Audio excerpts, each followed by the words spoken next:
കുടുംബ കോടതികളിൽ അടുത്ത കാലത്തൊന്നും തീരാത്ത വിധം ഡൈവേഴ്സ് അപേക്ഷകൾ കെട്ടിക്കിടക്കുന്നു. ഇനി കുറേ കുടുംബ കോടതികൾ സ്ഥാപിക്കണം എന്നാണ് പറയുന്നത്. പണ്ടൊക്കെ നമുക്കറിയാലോ കേൽപ്പത്ത് എന്ന് പറഞ്ഞാൽ മലപ്പുറം എന്ന് മനസ്സിലാവുമായിരുന്നു.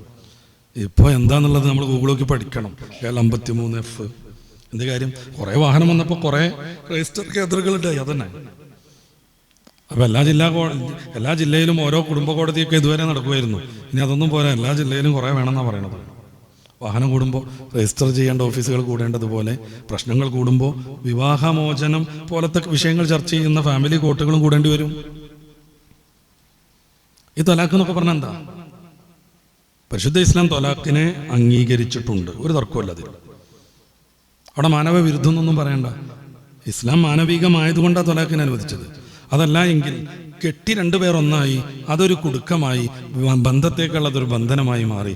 ഇനിയൊന്ന് വേർപിരിയണമെങ്കിൽ ഒരു കയറ് നഷ്ടപ്പെടുത്തണം, അല്ലെങ്കിൽ 4 ലിറ്റർ പെട്രോൾ നശിപ്പിക്കണം, അതല്ലെങ്കിൽ ഗ്യാസ് സിലിണ്ടർ പൊട്ടിത്തെറിക്കണം എന്ന് വന്നാൽ മാനവ വിരുദ്ധവത്. ചില ദർശനങ്ങളിലൊക്കെ അങ്ങനെയാണ്. ദൈവം കൂട്ടിച്ചേർത്തതിനെ നിങ്ങളായിട്ട് വേർപിരിക്കാൻ പറ്റില്ല എന്നാണ്. നല്ല ആശയമായിട്ട് തോന്നും. റെഡിയായ രീതിയിൽ നടക്കുമ്പോൾ അത് തന്നെയാണ് വേണ്ടതും.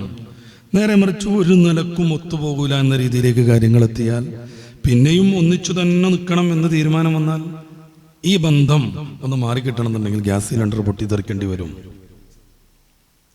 അത് പാടില്ല എന്നതുകൊണ്ട് മാത്രമാണ് നിവർത്തികേടിന്റെ സന്ദർഭത്തിൽ എടുത്തുദ്ധരിക്കാൻ ഉപയോഗിക്കാൻ ഇസ്ലാം തൊലാഖ് എന്ന് പറയുന്ന, അല്ലെങ്കിൽ വിവാഹമോചനം എന്ന് പറയുന്ന സംവിധാനം. ആണിനുണ്ട് പെണ്ണിനുണ്ട്. ആണിന് പെണ്ണിനെ ഉപേക്ഷിക്കാം, പെണ്ണിന് ആണിനെ ഉപേക്ഷിക്കാം. അള്ളാഹു എൻ്റെ മതത്തിൽ നയമായി വന്നത്. അപ്പോൾ എടുത്തു ചാടാൻ പാടില്ല.